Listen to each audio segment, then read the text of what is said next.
Biodiversity is a key concept in ecology and has importance on both local and global scales. Biodiversity is the degree of variation of life, or, put it more simply, the number of different individuals and life forms in an area.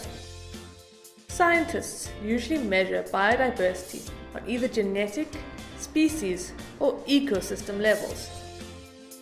For example, if you wanted to measure the biodiversity of beetles on a global scale, you would find that there are over 350,000 known species of beetle on the planet. However, if you wanted to measure the biodiversity of beetles locally, you might find only up to 10 or 20 species.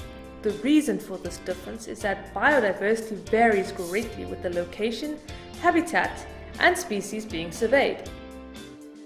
In general terms, biodiversity tends to be highest at the equator and decreases at higher latitudes, i.e., as you get further away from the equator. Knowing this information, where would you expect to find the habitats with the lowest biodiversity? Pause the video and have a think. Habitats at the equator, such as tropical rainforests, usually have the highest biodiversity. So if you thought habitats at the North or South Poles, such as the polar desert, you're correct.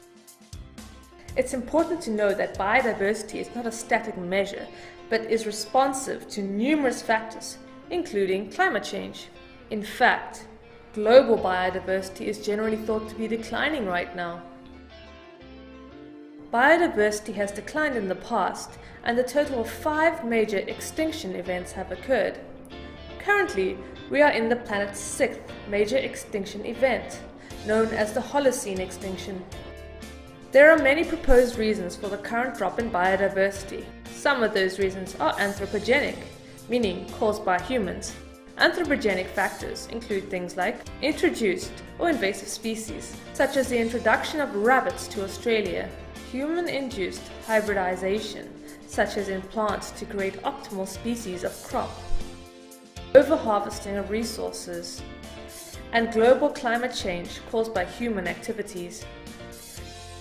While humans aren't responsible for all of the current extinction events, there is good evidence to suggest that humans are affecting the world on a global scale and causing the loss of many important species. The loss of biodiversity could have catastrophic effects on our society and even result in the loss of our food crops. For example, bees are in huge decline and they are extremely important in the pollination of many plants, including our crops. There are lots of ways we can reduce biodiversity loss and even increase biodiversity, such as managing our land better, growing more than one crop, and including plants that encourage insect diversity, and also creating cities with space for other species. We shouldn't just focus on the rural areas. Urban places can do their bit. By increasing the local biodiversity, we can help the environment to sustain itself and give it a better chance of withstanding the effect of global climate change. A healthy and diverse ecosystem can withstand and recover from disasters. Biodiversity is an important topic that affects us all. As a global community, we need to take action to protect our biodiversity on both local and global levels. Here are just a few of the free services a healthy, biodiverse ecosystem provides us with.